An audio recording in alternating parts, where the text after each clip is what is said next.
50 मिनिटाला 2:50 आम्हाला गाडीत निदर्शनं आली। आम्ही 2-3 वाजल्यापासून साधारण जवळपास फोन लावत होतो आम्ही सगळे कर्मचाऱ्यांना, वन विभागांना, पाटील साहेबांना, बिराजदार साहेबांना।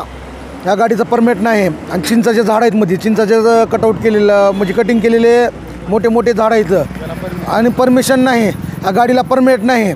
या कुण्या अधिकाऱ्याला फोन लावला कोणता अधिकारी टायमाला येत नाही। आणि महत्त्वाचं म्हणजे काय माहिती आहे का, लातूरमध्ये एवढं दुष्काळ असताना, झाडाचं एवढं बंदी असताना बी तस्करीला झाडावची चलत असताना वन विभागाच्या नेतृत्वामध्ये वन विभागाचे सहकारी, वन विभागाचे काही लोक कर्मचारी मॅनेज असल्यामुळं हे वारंवार तस्करी चालत आहे।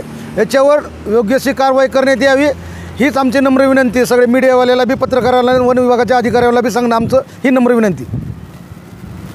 कारवाई झाली का नाही व्हायला कारवाई। मी 3 वाजल्यापासून फोन लावतोय, कोणतेही कर्मचारी आता आलेत पाटील साहेब, ती बी 4-5, 5:30 वाजल्यापासून कॉल लिस्ट आहे माझ्यापाशी, दोघांची बी कॉल लिस्ट आहे। एक जण बी टायमाला येत नाही, सगळं दुर्लक्ष करतात आणि हे अधिकारीच येत नाही तर आम्ही काय करायचं? पुन्हा सामान्य लोकांनी काय करायचं? हे याच्यापायी अधिकारी येत नसल्यामुळे हे झाडं तोडायचं परिणाम वाढला आहे। जी की लोक काही कारखान्यावर काही झाडं नेतात, तोडून नेतात, त्याची कटिंग करून कुठल्या हॉटेलला बाहेर वाट लावतात। लातूरमधून सगळ्यात जास्त वन विभागाचं सहकार्याचं ना झाडं तोडायचं काम चालू आहे। गाडी भरले हिपळगावच्या शिवारातून।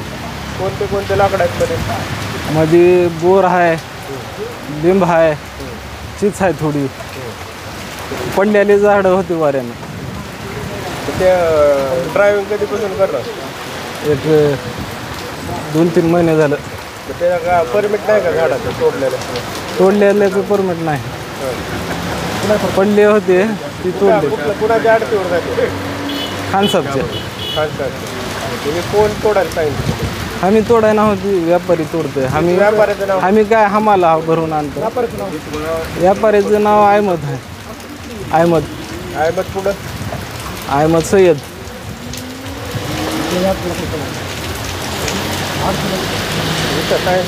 काय कारवाई करणार? जे झाडं तोडत आहेत कुठल्या इलेक्ट्रिसिटीसाठी किंवा त्याच्या फांद्या वगैरे तोडत असतील किंवा इमर्जन्सीसाठी काही क्लॉजमध्ये ते तोडत असतील तर त्याची जपणूक करून पुन्हा ती झाडं लावण्यात त्यांना आदेशित केलं आहे। पण बेकायदेशीररित्या कोणी झाडं तोडत असेल तर निश्चित त्यांच्यावर कार्यवाही होईल।